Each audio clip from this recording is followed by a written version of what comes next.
In ancient Egypt, the strangest things happened when a god was crossed.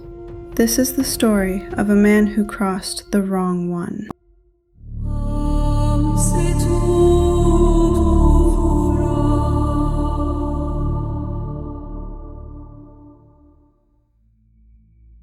Horem's estate stretched along the canal, rich with palms, cattle, and sunlit fields.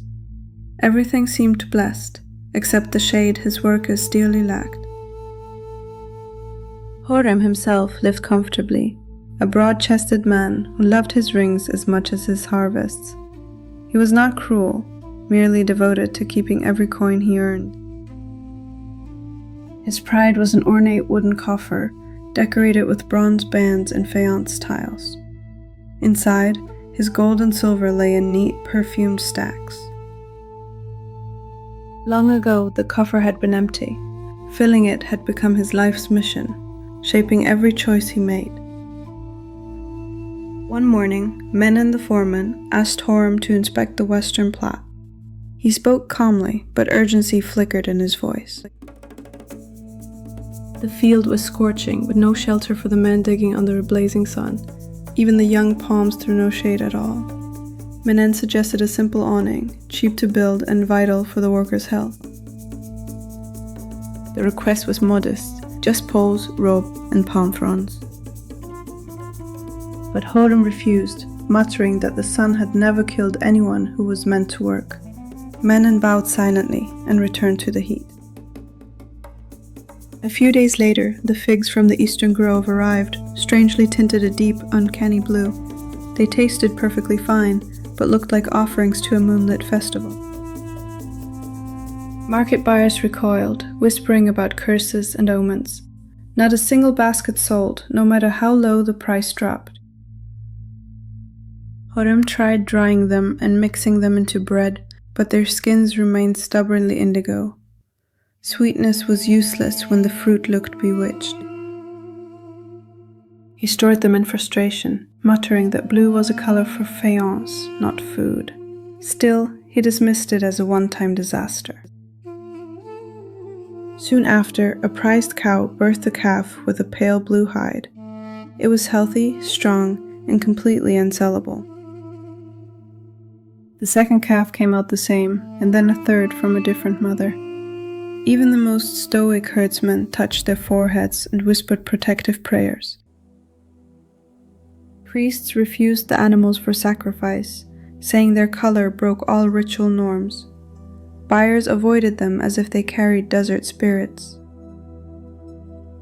Horem's barns filled with perfectly fine but unwanted calves. His irritation deepened into a low, persistent dread.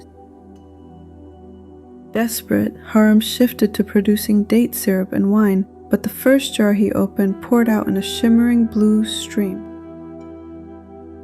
It smelled rich and tasted excellent, but no tavern keeper would touch it.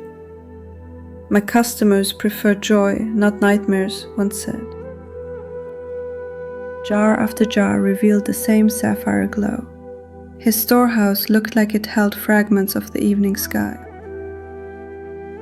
Horem felt trapped in a comedy only the gods found funny. Everything profitable was turning blue except his luck. Under the crushing noon sun, Horem climbed a dusty rise and glared at the sky. Everywhere he looked, the cursed color followed him like a cosmic joke. He shouted at the heavens, asking if the gods were mocking him. Only the cicadas answered, buzzing as if laughing back.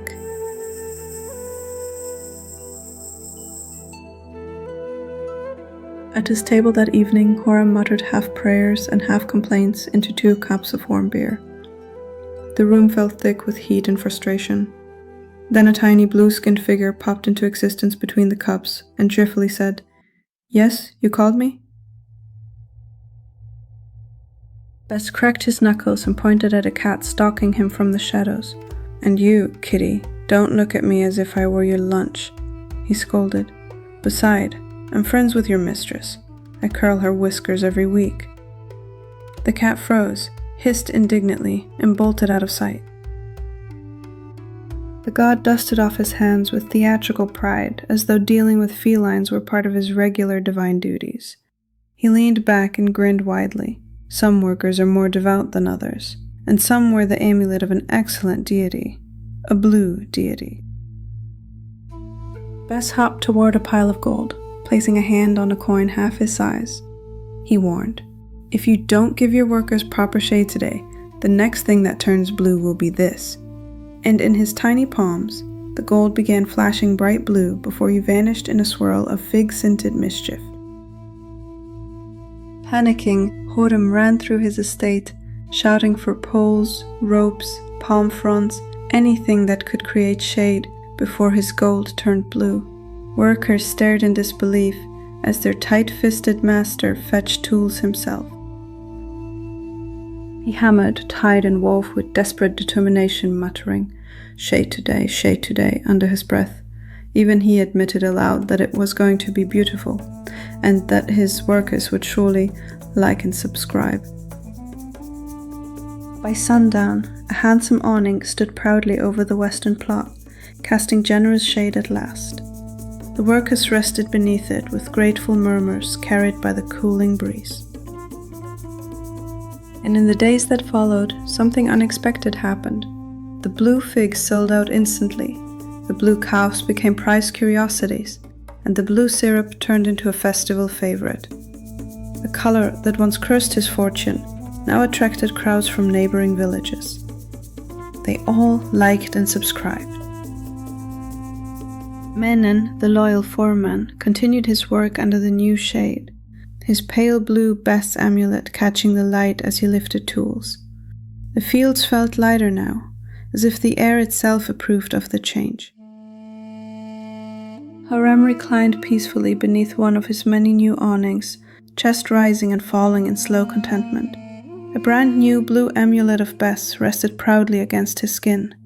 Moral: honor those beneath the sun in all the work they do, for greed can stain your golden days and leave them turning blue.